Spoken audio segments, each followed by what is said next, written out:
Good afternoon and welcome to the Windsor Star's Net News at Noon. I'm Craig Pearson with Don MacArthur, bringing you the best from the paper and the web. Recession? What recession? The Bank of Canada kept its benchmark lending rate at historic lows yesterday, but suggested that it might raise rates in June, which had the loonie rising a full cent on the news. Okay, there are 36 patients in Windsor waiting on the organ donor list, and the push is on to get folks just like you to sign your organ donor card. We have a story in today's paper. Bianca Jones, the daughter of a Windsor police officer who died waiting on the organ donor list, spoke out yesterday about the need for donors. And a limited number of planes began flying in Europe again after being grounded for several days because of that Icelandic volcano. One industry representative has said that the effect on the air travel industry is actually worse than was 9/11. Wow. And folks, it was a marathon session at council last night. Trust me, I was there for every excruciating minute. It went on for over 5 hours, despite the fact that a lot of items were deferred. The big one, of course, Doug Schmidt wrote about it in today's paper, is that city councillors voted overwhelmingly to issue tenders for the outsourcing of parking enforcement. That doesn't mean it's going to happen, but it's certainly a step down that road. Hey, so a third person has thrown his hat in the ring to become mayor next October's election. Anthony Brothers is now going to vie for the spot with Sam Sinjeri and Robert Vincent, although Mayor Eddie Francis has yet to say whether he's going to run. Yeah, and no councillors are on that list either, Nope. vying for the top job. We do these live chats now. We've done it for 2 weeks now, and we have a bunch of opinion polls. We had 12 polls during the live chat during council last night. One of them asked the folks, it's very unscientific, of course, but asked the folks whether Francis should run again, and overwhelmingly, the folks said no. So, you know, it is what it is. But join us Monday night, guys. We have opinion polls, we have debates, back and forth. Yep. It's growing. Catch the buzz. Live chats Monday. It's pretty cool. Sports. Do or die tonight. Yeah, it is, guys. It's do or die for the Spits. As you know, they're down 3-0. Enemy ice tonight. The boys run the bus going to Kitchener.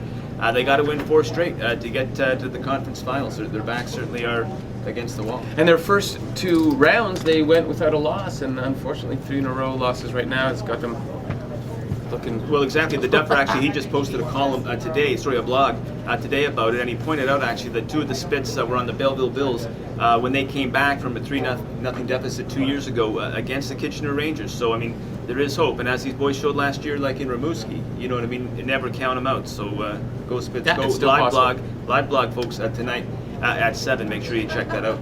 Oh, another thing to check out, we have a new feature on the web, and it's all about photos, but with a twist, old photos. So here to talk about the new feature is Star Assistant Photo Editor Rob Gerdebeck. Hello, Rob. Hi, guys. How are you? Good. So, what is the whole plan here that we're doing now? The whole idea is we have thousands of these images of the city over the last 100 years that are just sitting in the library that no one has access to. We've closed access to the public about 5-7 years ago, and they're just sitting there. And the web gives us a great medium to show these great images. So what has the reaction been? I know it's only been a day, but you've been talking with people about it. It's only been a day, but so far the response has been great. We've some of the comments on the web saying, it's a great idea. We love seeing this stuff, and a lot of these images, no one has ever seen these pictures. So it's going to be largely of buildings that are either existing or existed before, but that played an important part in Windsor's history. Absolutely. It's mostly historic photos from the city.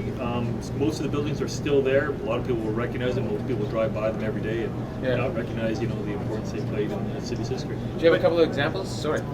Well, we have thousands of them. Well, this is the thing. We've been covering this city for 120 years, okay? And we've been taking photos in black and white, for 120 years. They're in this library back there, and we're going to roll them out on the web. So every day, come check out a new picture. They're all going to be archived. You guys are, journalism is recording history on the fly, and like photogs do that better than ever. We have a repository of it. We're going to share with you guys. It's going to be awesome, man. It's your city. Like, learn to love it. Yeah, it's great pictures. What were you going to show? Were you going to show us one? Or? We have. I think just wow. We have thousands of them. Yes, you do have. We can do this every day for the next 20 years or so. And a little trivia question for you guys as well. In journalism, there's actually a name for the library back there where we keep the photos and whatnot. It's called the Morgue. Astound your friends, win on Jeopardy. The Morgue. So we have, just offhand, we have the old Riverside Brewery. Wow, Riverside that one's still there. Yeah, that's still there. Yeah. The old Chrysler dealer that was downtown on Goyo Street. you know. I think the Riverside Brewery should be cool condos. Just whatever, you know, the old Lagoon Park in Windsor. Lagoon which Park. I'm assuming may have been Page Island. I don't know. Wow. But, you know, Yeah. and you know, we could be here all day, Sean. Yeah, but you've been actually pushing this idea for a while. For about a year, and you know, once the website's been retooled, it just gives us, like I said, a great medium to show all these images, and it'll be a gallery as well. So we'll have a new photo every day, and then that'll be you know, part of a gallery, an ongoing gallery. That'll be Sort of keep the ones that you've already posted, you mean? Or? Yeah. I love the idea. Can't wait And to then check it people out. can order these too. So, you know, for non-commercial use, people can call the numbers on the website, and people can call, and you know, if they want a copy, they can order. Own a piece of Windsor's history, folks. Make sure you check it out, guys. Anything else? That's it. But you know what's odd? Rob Gerdebeck here is the guy who's got to turn the camera off. All right. Well, he's going to go do that, folks. But online and on your porch, we're the Windsor Star.